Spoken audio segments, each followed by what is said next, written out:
Okay, let's shift to housing. Our market, as I think you know, never deteriorated the way it did in California and Florida and Las Vegas and places like that. And there are some good signs out there that we're pretty close to reaching the bottom. But there are also some signs of stagnation, and real recovery, once again, is critically related to jobs, to the overall economy. Now, these are national data, okay? And I'm showing you this because these two spikes here are where we had the home buyer tax credits. Unfortunately, once those disappeared, sales went down. In fact, one could argue that all the tax credits did is sort of move sales up in time. Probably didn't increase the total number of sales over several years.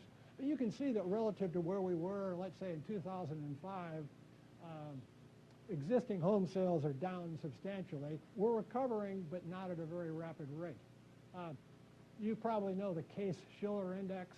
This is the index for the 20 largest cities in the country. It doesn't, therefore, include Hampton Roads. But you can see we have a little modest uptick there. But those big red areas are declining prices. This is, once again, real home prices. What's happened to home prices going all the way back to 1968 if we deflated those prices for the CPI? The answer? Well, they're about the same place they were back in 1983. Home prices then in 2012, once you've taken into account the CPI, are just about where they were 25 years ago. That's not a very encouraging statistic, but as you can see, it's true.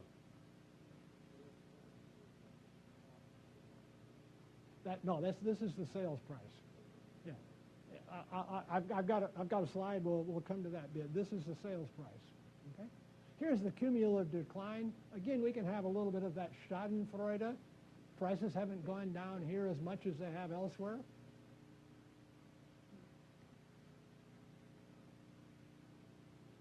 Here's what's happened in Hampton Roads to median sales prices. Median is the 50th percentile, right in the middle, and you can see what's happened over the last couple of years.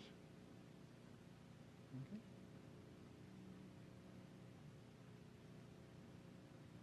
Now this graph you'll have to look at a little bit more closely, because here's what I'm comparing is ordinary properties and distressed properties. Okay? And you can guess from the way I have this that these are the non-distressed properties. Okay? And this is 2010, this is 2011. So you can see as this line moves to the left, that indicates a lower price. And you can see once you get up to higher price ranges, though the prices haven't changed that much up there. Of course, it may be based upon thin sales as well. These are distressed properties, okay? And you can see that they're selling for lots less than the regular properties, but distressed property prices have fallen as well. So you can see that prices have fallen over nearly all the price ranges until you get up to roughly about $400,000. Problem up there is there aren't very many sales there. There aren't many houses being sold up at that higher level. Incidentally, anybody who wants these slides, I can send them to you if you give me your email. Okay. And I do have a slide in there. I'll come back to your question. But this graph is important because it points out that the feds are basically taking over house financing, or at least the insuring of house financing. That big green line essentially says it used to be private individuals, private banks, private financial institutions that were financing lots and lots of mortgages and so forth. Now that's down to about 20%, and the feds are picking up the slack. Existing home inventory, well, it's coming down. This is a positive sign. Whoops, sorry.